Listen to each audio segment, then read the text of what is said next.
Solo levelling के बिल्कुल episode पर आप सभी का स्वागत है। तो आज हम लोग बात करने वाले हैं सोलो लेवलिंग के सीजन 2 एपिसोड नंबर 5 के बारे में। एपिसोड की शुरुआत में हमें डेमन कैसल पे ले जाया जाता है, जहाँ पर जिन्हों को 10,000 डेमन सोल्स कलेक्ट करने थे, लेकिन जिन्हों ने अभी तक सिर्फ 309 ही डेमन सोल्स कलेक्ट किए थे। जिन्हों यहाँ पर कहता है डंजन के पहले इससे उतना भी ज्यादा मुश्किल नहीं थे और लगता है ये एरिया भी बिल्कुल साफ हो चुका है। जो मॉन्स्टर अभी तक मेरे सामने आए वो लगभग डी रैंक के आसपास होंगे और मानना पड़ेगा मुझे उन सबसे अच्छे खासे एक्सपीरियंस पॉइंट भी मिल गए।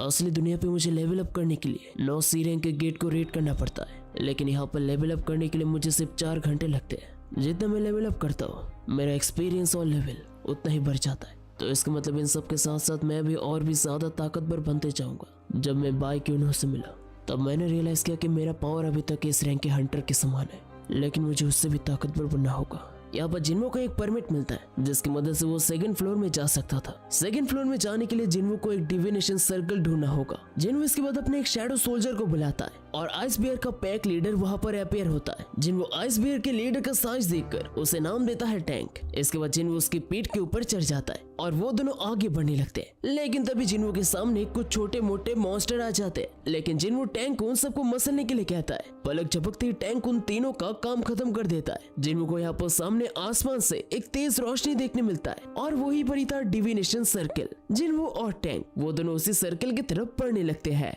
इसके बाद हमें यूएसए पे हंटर्स ब्यूरो पे ले जाया जाता है। रिसेंटली एक डंजन के अंदर जो इंसान मिला था उस इंसान को बंदी बना के यूएसए के हंटर ब्यूरो पे ले जाया जाता है। हमें जानने मिलता है ये बंदा एक कोरियन हंटर है, लेकिन किसी को समझ नहीं आ रहा था कि आखिरकार एक कोरियन हंटर यूएसए पे क्या कर रहा है, और वो भी एक डंजन पे। उस बंदे का दावा है कि वो 10 साल से डंजन के अंदर ही अटका हुआ था और किसी तरह 10 साल बाद वो अचानक से यहाँ पर आ गया। सभी लोग ये सस्पेक्ट कर रहे थे कि ये बंदा कोई मैजिकल बीस्ट है जिसके अंदर किसी इंसान के यादें हैं। वो लोग ऐसे खतरनाक पर्सन को अकेले नहीं छोड़ सकते थे, तो इसलिए उन्होंने स्कारवेंजर गिल्ड से एक इस रैंक के हंटर को बुलाया था जो कोरियन जानता है। वो लोग यहाँ पर बात कर रहे थे वाइंग डोंगसू के बारे में, जो रिसेंटली कोरिया से यूएसए पे लौट चुका था, लेकिन जिन्वो को ना मार पाने की वजह से वो काफी ज्यादा फ्रस्ट्रेट था। इसके बाद फिर से हमें डेमन कैसल पे ले जाया जाता है। जिन्वो यहाँ पर एज्यूम करते कि शायद इस डेमन कैसल के 100 फ्लोर्स है और 100 के 100 फ्लोर्स में अलग अलग थीम है। जिन्वो एक के बाद एक फ्लोर्स पे जाता रहा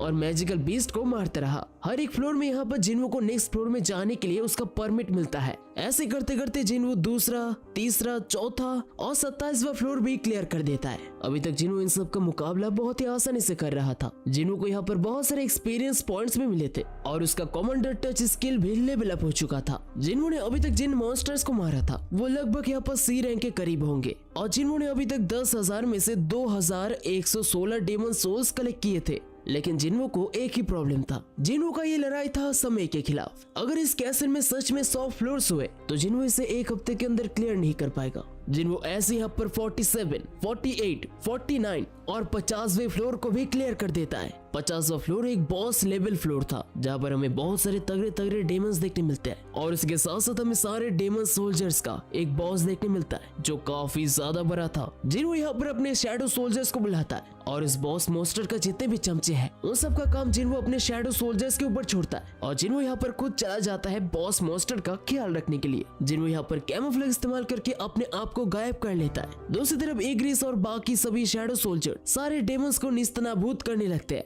जिन्वो अपने शैडोज के परफॉर्मेंस से बहुत ही ज्यादा खुश दिख रहा था और इसके साथ साथ क्योंकि जिन्वो ने अपने इंटेलिजेंस स्टैट्स को भी बढ़ाया था तो इसी वजह से जिन्वो के शैडो सोल्जर्स भी बहुत ही ज्यादा ताकतवर हो चुके थे। लेकिन जो बॉस मॉन्स्टर था वो अभी तक अपनी जगह से हिला नहीं था। लेकिन ये कहने के बाद ही अचानक से वो बॉस मॉन्स्टर वहां से पलक झपकते ही गायब हो जाता है और वो अचानक से जिन्वो के शैडो सोल्जर्स के पास पहुंच जाता है। वो इतना ज्यादा तेज था कि जिन्वो और जिन्वो के शैडो सोल्जर्स रिएक्ट भी नहीं कर पाए थे। पलक झपकती वो अपने बेसबॉल जैसे बैट से जिन्वो के सारे शैडो सोल्जर्स को निस्तनाबूद कर देता है। यहाँ तक कि इग्रिस भी उसके सामने कुछ भी नहीं था। जिन्वो इसको देखकर और खड़ा नहीं रह पाता। वो तेजी से भागकर उस बॉस मॉन्स्टर का सामना करने के लिए चला जाता है और सीधे जाकर उसके बड़े से तोंद पे बहुत ही जोर का पंच मारता है। जिन्वो उस मॉन्स्टर को इतना जोर से पंच मारता है कि पूरा फ्लोर यहाँ पर कांप जाता है और वो मॉन्स्टर उड़कर बहुत ही ज्यादा दूर चला जाता है। जिन्वो भी अपनी इस ताकत को देखकर काफी ज्यादा हैरान हो जाता है। जिन्वो अपने मन ही मन कहता है मैंने उसे अपनी पूरी ताकत से हमला तो किया लेकिन वो इतना ज्यादा दूर तक उड़कर जाएगा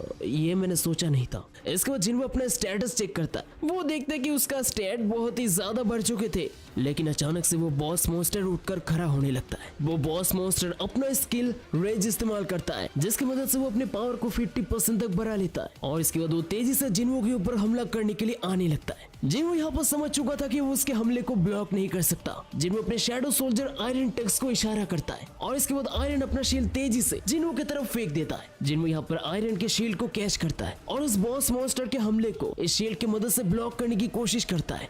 उस बॉस मॉन्स्टर का बेसबॉल जैसा दिखने वाला पैर और जिन्हो का शील्ड एक दूसरे के साथ टकराते हैं और पूरा एरिया एक बार फिर से कांपने लगता है। लेकिन वो बॉस मॉन्स्टर नहीं रुकता, वो लगातार अपने पैर से जिन्हो के शील्ड के ऊपर हमला करते जाता है। लेकिन जिन्हो के पास शील्ड इस्तेमाल करने के अलावा और कोई चारा नहीं था। जिन्हो यहाँ पर हमला करने के लिए सही वक्त का इंतजार कर रहा था। जिन्हो यहाँ पर प्लान बनाता है कि जब भी वो मॉन्स्टर अपने बैट को ऊपर करेगा तभी उसे मौके का फायदा उठाकर जिन्हो उसके ऊपर हमला करेगा। वो मॉन्स्टर जैसे अपने बैट को हमला करने के लिए ऊपर करता है, जिन्हो तुरंत उस शील्ड को नीचे फेंकता है और अपने डैगर लेकर जंप मारता है। लेकिन वो मॉन्स्टर काफी ज्यादा चालाक था। वो जिन्हो के मूव को एंटिसिपेट कर लेता है और अपने बैट का डायरेक्शन ऊपर से अभी साइड में कर लेता है। वो साइड से जिन्हो के ऊपर बैट चलाने वाला था। जिन्हो को यहाँ पर समझ नहीं आता कि आखिरकार वो इस हमले को कैसे ब्लॉक करे। तभी इसके बाद जिन्हो एक आइडिया लगाता है। वो सबसे पहले अपने डैगर को पीछे फेंकता है और इसके बाद अपने कमांडर टच स्किल को इस्तेमाल करके अपने आप को पीछे कर लेता है जहाँ पर उसका डैगर था और इसी तरह जिन्हो उस बॉस मॉन्स्टर के हमले से बचकर निकल जाता है। जिन्हो यहाँ पर मनी मन कहता है, मेरे इस डैगर से मैं इसके ऊपर छोटे मोटे हमले कर सकता हूँ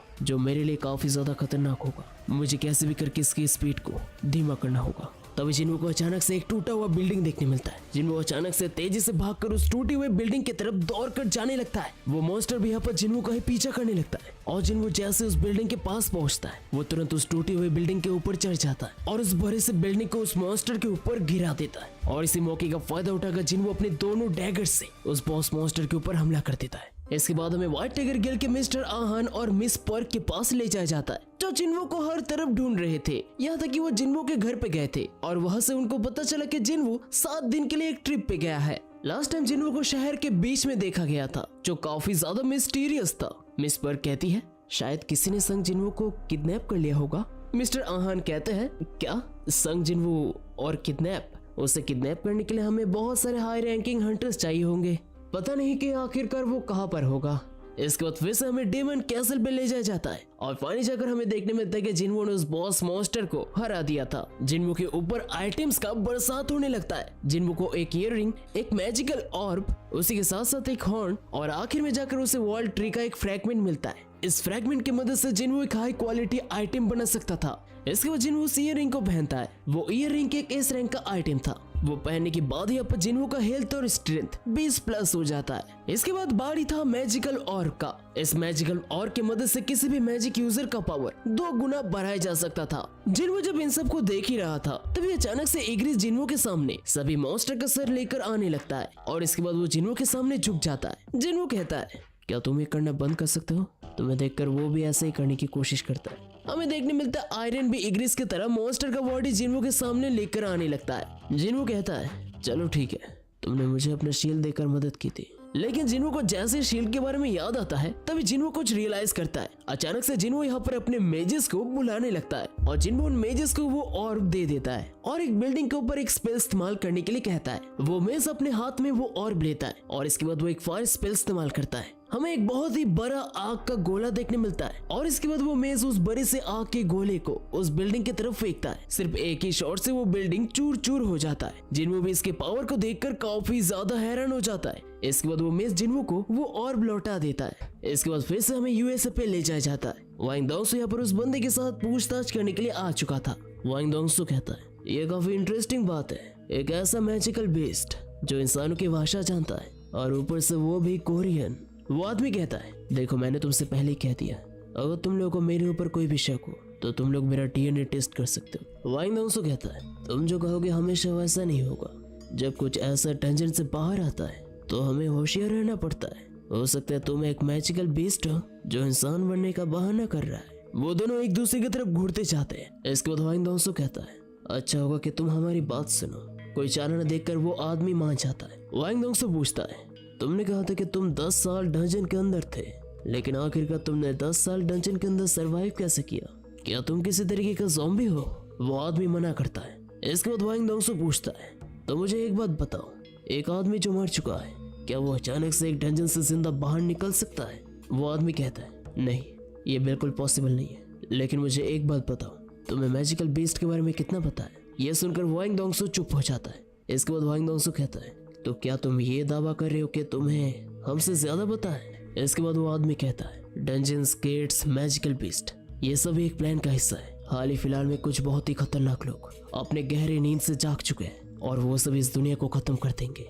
वाइंग डोंगसू कहता है, ये सब क्या है और कौन इस दुनिया को खत्म कर देगा? वो आदमी कहता है, मैं आपको इसके बारे में नहीं कह सकता।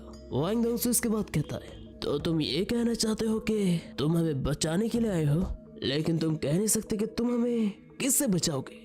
लेकिन तुम जानते हो ना कि यहाँ पर बहुत सारे लोग हैं। वो आदमी कहता है, चाहे कोई भी आ जाए, उन सब के सामने सब कुछ बेकार है। तुम्हें मेरी बात समझनी चाहिए, आखिरकार तुम भी काफी स्ट्रांग ही हो। ये सुनने के बाद वाइंग डोंगसू का खून खोल जाता है। इसके बाद वाइंग डोंगसू उस बंदे की इंफॉर्मेशन पे नजर डालता है। इस बंदे का नाम था संग इल वन। दाढ़ी और बालों को अगर छोटा कर दिया जाए तो इसके प्रोफाइल पिक्चर के साथ इसका थोबरा बिल्कुल मैच करता है। लेकिन वाइंग डोंगसू को एक बात समझ नहीं आता कि 10 साल डंजन के अंदर रहने के बाद भी उसका उम्र क्यों नहीं बढ़ा। वाइंग डोंगसू उस बंदे का एक्सपीरियंस देखकर कहता है, वैसे तुम्हारा एक्सपीरियंस तो काफी अच्छा है। अगर तुम आज एक हंटर होते तो तुम्हारे पास पैसे ही पैसे होते और तुम्हारी बीवी और 2 बच्चे भी है। लेकिन वाइंग डोंगसू जैसे उस बंदे के बेटे का नाम देखता है वो काफी ज्यादा शॉक हो जाता है। वाइंग डोंगसू पूछता है, क्या तुम्हें अपने बेटे का नाम याद है?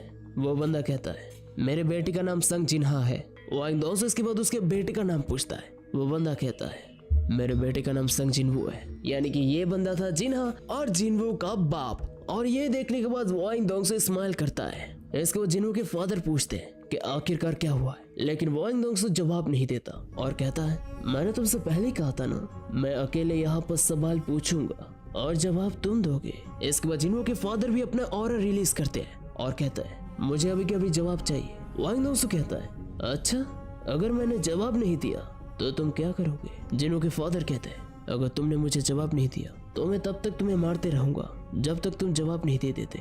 इसके बाद वाइंग डोंगसू हंटर एसोसिएशन वालों को कहता है कि ये एक मैजिकल बीस्ट है और ये बहुत ही जल्दी हमला करने वाला है। वाइंग डोंगसू यहाँ पर जल्द से जल्दी सभी को यहाँ से निकलने के लिए कहता है। इसके बाद वाइंग डोंगसू कहता है, दरअसल मैं तुम्हारे बेटे से मिलने कोरिया पे गया था और मुझे जानने मिला कि उसका काम तमाम हो चुका है। ये सुनकर जिनवू के फादर काफी ज्यादा हैरान हो जाते हैं। इसके बाद वाइंग डोंगसू कहता है, लगता है तुम्हें भी मुझे वहाँ पर ही भेजना होगा।